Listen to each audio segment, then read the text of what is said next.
Bonjour à tous, et bienvenue sur Chronique de vie authentique, Hikaya Ayatazila. Je suis ravie de vous retrouver aujourd'hui pour une série d'histoires vraies qui nous plonge au cœur du quotidien marocain.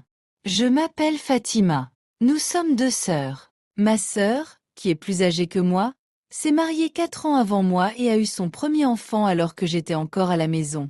Quand j'ai eu 19 ans, un jour, mon oncle est venu nous rendre visite avec sa femme et son fils aîné. Ils étaient simplement de passage.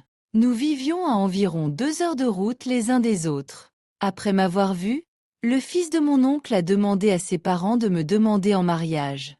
Mon oncle a présenté cette demande à mon père, mais mon père a refusé catégoriquement. Il a dit non, il vaut mieux éviter. Ce garçon est encore jeune, sans travail et sans avenir. De plus, il passe ses nuits à jouer aux cartes et dort toute la journée. Comment pourrait-il assumer ses responsabilités? Mon oncle s'est mis en colère, et la relation entre nos familles, déjà fragile, s'est complètement détériorée. Les rumeurs ont commencé à circuler, disant que nous avions rejeté leur fils, que nous les avions humiliés, et ainsi de suite. Avec le temps, cette histoire a été oubliée, et j'ai continué ma vie. À l'âge de 20 ans, un ami de mon père, veuf et âgé de 53 ans, est venu nous rendre visite. Cet homme, qui avait perdu sa femme, avait un fils de mon âge qui vivait avec ses grands-parents maternels. Lors de cette visite, il a demandé à mon père s'il pouvait m'épouser. Mon père était perplexe et a consulté ma mère. Elle s'est mise en colère. Comment ose-t-il demander en mariage une fille qu'il a vue grandir? C'est honteux. Cependant, mon père voyait les choses différemment. Cet homme est respectable, stable financièrement et prendra soin de notre fille. Après réflexion, j'ai accepté cette proposition. Malgré la différence d'âge de 33 ans, nous nous sommes mariés. Contre toute attente, cet homme s'est avéré être un mari attentionné et respectueux. Il faisait de son mieux pour s'adapter à ma jeunesse, partageant même mes goûts musicaux et mes passe-temps. Mais après 3 ans de mariage, nous n'avions toujours pas d'enfant. J'ai consulté de nombreux médecins, mais aucun traitement n'a fonctionné. Pendant ce temps, ma sœur aînée a continué d'avoir des enfants, et un jour, elle a donné naissance à des jumelles.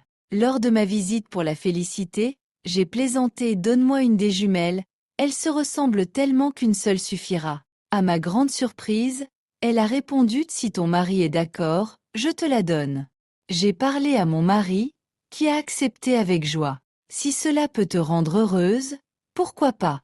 C'est ainsi que j'ai adopté une des jumelles de ma sœur et que je l'ai élevée comme ma propre fille.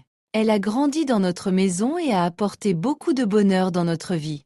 Malheureusement, après plusieurs années, mon mari est tombé malade. Il a commencé à avoir des vertiges et des douleurs constantes. Nous avons consulté plusieurs médecins, mais son état s'est aggravé. Il a finalement dû subir une opération chirurgicale. Nous étions optimistes quant à sa guérison, mais il est décédé subitement après l'intervention. Cette perte a été un choc énorme pour moi. Je me suis sentie complètement perdue. Mon mari était tout pour moi, un partenaire, un soutien et un ami fidèle. Malgré notre différence d'âge, il avait toujours été un homme bon et compréhensif. Après sa mort, je suis restée seule dans notre maison avec ma fille adoptive. Quelques mois après la mort de mon mari, mon cousin, celui qui m'avait demandé en mariage à 19 ans, est réapparu dans ma vie. Il a commencé à me harceler, me téléphonant régulièrement et essayant de me convaincre de l'épouser. Je lui ai dit que c'était impossible.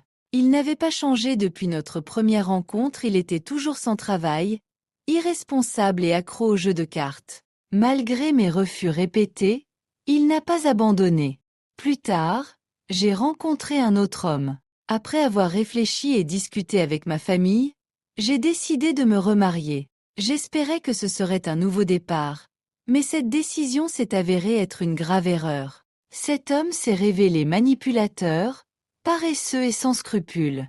Pire encore, ma fille adoptive, que je considérais comme ma propre fille, est tombée enceinte de lui.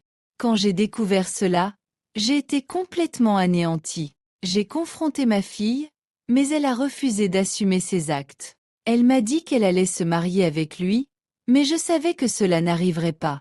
J'ai demandé à ma fille de quitter la maison et j'ai immédiatement demandé le divorce. Pendant le procès, mon second mari a essayé de revendiquer certains de mes biens, mais j'ai réussi à prouver qu'ils m'appartenaient. Ma relation avec ma fille adoptive s'est brisée à jamais. Elle a choisi de rester avec cet homme, et ma sœur, sa mère biologique, a également coupé les ponts avec elle.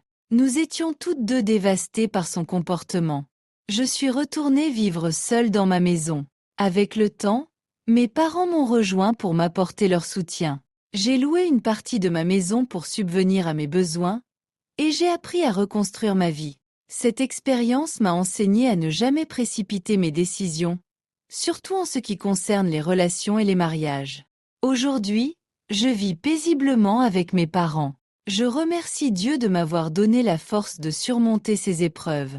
Mon histoire est une leçon de vie, et j'espère qu'elle pourra aider d'autres personnes à éviter les mêmes erreurs.